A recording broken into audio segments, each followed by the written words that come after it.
If you think that this isn't lean enough, you most likely have body dysmorphia. You need to get your head checked because this is shredded. You are not 15 to 20% body fat.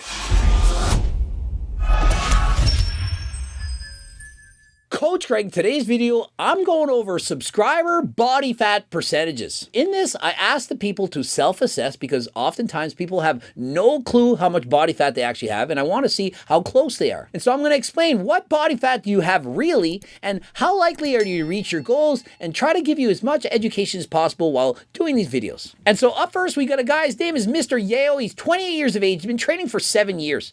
Guy has an amazing physique. Look at the back, the detail, the abdominals, the wide shoulders, the separated quads. And what do you think he thinks his body fat is? Do you think he guessed he was 5, maybe 10%? What do you think he said?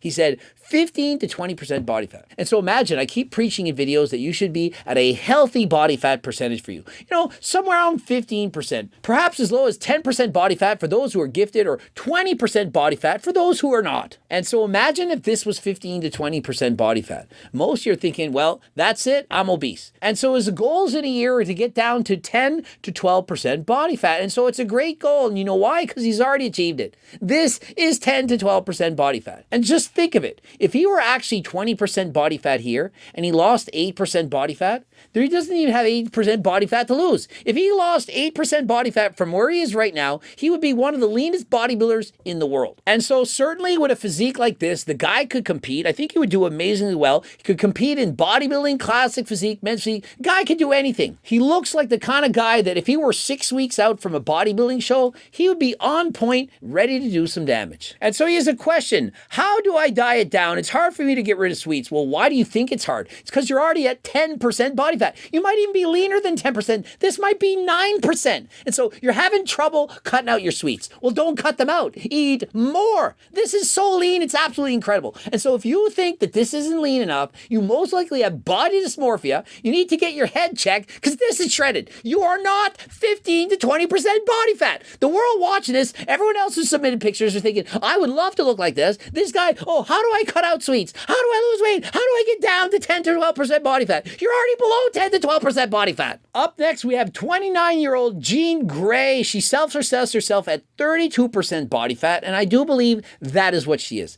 33% body fat is the cutoff for being obese, and so I don't believe she's obese, but her goal is in fact to get down to 25% body fat. That to me is about the ideal body fat percentage for a female. And so in 1 year, she wants to lose 6.5 kilograms, about 14 pounds, and so I think no problem. She can absolutely do this. She asks, how do I schedule cardio when I lift weights? And so this is what I do.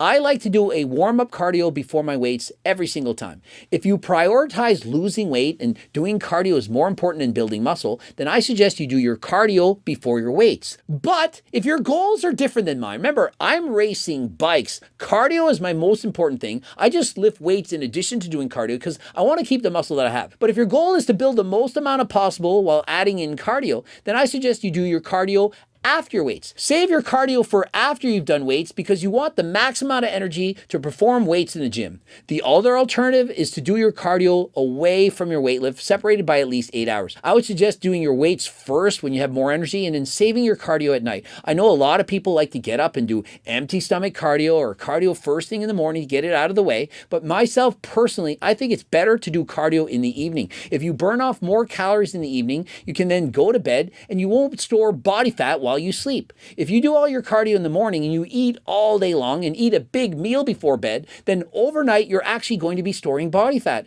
And remember, it's calories in, calories out. My personal opinion, better to do cardio later in the day. It's what I like to do. But if you like to do cardio in the morning, that's how you enjoy it, then please do the cardio when it's most enjoyable for you. Up next, 23 years of age, and he stands 173 centimeters tall. It's about 3 inches taller than me, and only, get this, 50 kilograms. It's 111 pounds. And so there's a cutoff for determining if somebody suffers from that eating thing. It starts with an A. I'm not going to say, I don't want to get demonetized, but if you're below 18, that is the standard cutoff. And so I calculated his BMI and it's 16.6. And so he's below the minimum threshold to be considered to have an ED. And I'm not talking about the downstairs. If you can't get harder than last time, remember you can use code Greg, harder than last time, to improve your bedroom performance and get you harder than last time. And so it says he trained for 6 months in 2017. So he would have been about 17 years of age.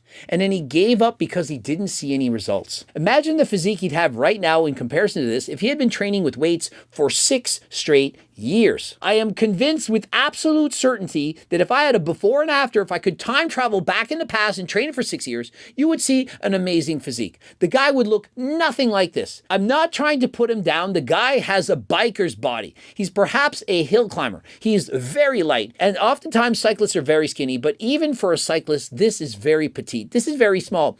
I suggest he eats in a calorie surplus. He needs to put on more weight.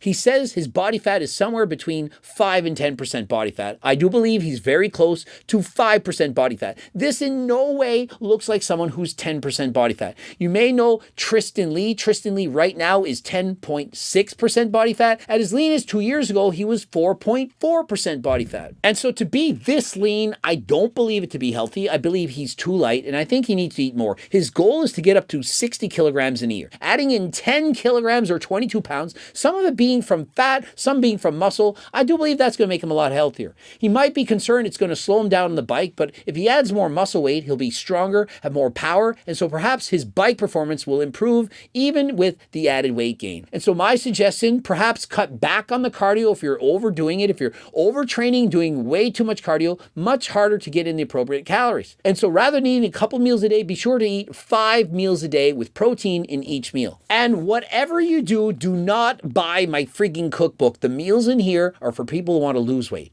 If you eat from my cookbook, it's going to be very difficult to gain any weight. You're probably going to lose even more weight. And so please avoid purchasing this cookbook. You want to do the exact opposite. You want to eat high calorie dense foods. Foods that are very small in portion, but have a lot of calories. And so examples of that, nuts, peanut butter, steaks that are high in fat, fatty fish. Avoid eating very low calorie items. If you're eating fruits and vegetables, eat the highest calorie fruits and vegetables you can get. Rather than eating salads, eat corn, peas, plantains, things like that, things that are higher in calories, and avoid things like watermelons and eat more high calorie fruits. You can even have dried fruits because there's going to be a lot more calorie dense. For example, if you have dried apples, pears, peaches, and so on, they're going to have a lot more calories than trying to eat the whole fruit when it's fresh. And up next, we have a 21-year-old. He calls himself C-Bum, and he identifies as a Walmart shopping bag. He doesn't give two shits about what people think about him. Check out this guy's physique. It's pretty incredible. Look at the waist to shoulder ratio. He has amazing proportions. This guy could do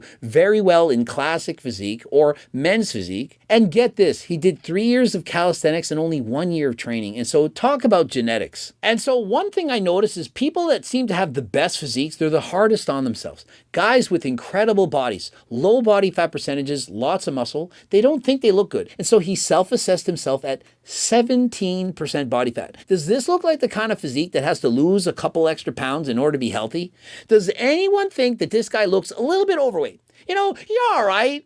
A little bit chubby, but it's okay. I forgive you. No, the guy's shredded. And so without question, this guy is closer to 10% body fat, perhaps 11% body fat at worst. And so the guy is way leaner than he thinks. His goal in a year is to step on stage at 6% body fat. And so thank goodness I'm here to tell him he doesn't have to lose 11% body fat to do that. 11%, that's way too much. He's already halfway there. And so 11% body fat, if I were him, I would continue to main gain. He must have amazing genetics. He's not even dieting and he's this lean. He can main gain 11% body fat, and when it comes down to dieting next year, he can easily diet himself down to 6%, and then once the show's over, go back up to 11% body fat. That is how bodybuilding works. And so very similar to Chris Bumstead himself, Chris gets down to perhaps 4% body fat. In the off season, he jumps up to a whooping 10% body fat. He goes up and down year after year. That's how Chris does it. Up next, we have a 20-year-old. He's only 20. His name is Jay Hansen. And here's the thing. The guy used to weigh 133 kilograms, and he's lost over half of that. And so currently weighs a little over 140 pounds. And so he dropped literally half his body weight. And he did this by doing cardio for only 6 months. And so imagine that. He decided to do more cardio than last time and lost half of himself. He's half the man he once was. And so this is a great example of what cardio do. And if you want to improve your cardio that much more, you can of course pick up GO2 Max, the main ingredient, NMN, banned on Amazon. Very effective. The literature very clear on just how effective it is. I take 3 pills of this every single day. It has a dramatic effect on your endurance, your cardio, and it's not just for couch potatoes, it's for elite athletes like myself, racing bikes, or runners, triathletes, Ironman, everyone looking to improve their cardio. Click the link in the description, code Greg, 10% off. And so he did all that cardio, lost the weight, and then has now picked up lifting weights for the last 6 months. And check out his quads. Notice the muscle in the quads, the vascularity. I do believe from being so heavy for that long and doing all that cardio, the muscles of the quads, they had to work harder than last time. And so although he's only been lifting weights for 6 months, the legs have been carrying his upper body this entire time. And so the legs actually very well developed. He clearly needs to work on his posing. Bicep pose down here. Remember, bring the biceps higher than the delts. If the biceps are higher than the delts, the arm's going to look bigger. You hold the arms here, not as impressive. Notice the difference down here versus there. Also gives you that V taper, the lats pulling down into the waistline. And so please practice your posing. And so he asked, what kind of calorie surplus should he eat every day? Remember, he's at 12% body fat. His goal is to get up to 15. The answer is a smaller surplus than last time. It takes a very small calorie surplus to gain weight. For every 3,500 calories, you're going to gain approximately 1 pound of body fat. And so if he eats in a 100 calorie surplus per day for a year, my advice, gain over the smaller the calorie surplus, so it doesn't take much. Better. I'm going to continue to make future videos like this, analyzing your body fat percentages, going over your questions and so on. And so please send more body fat pictures than last time. Subscribe, click the bell button, comment to boost the algorithm, like the video if you liked it, watch the bloops, cookbook, training books, coaching plans by me and my team, the Hard and the Last Time supplement line, and the Circle Diet book. And until next time, I'm out.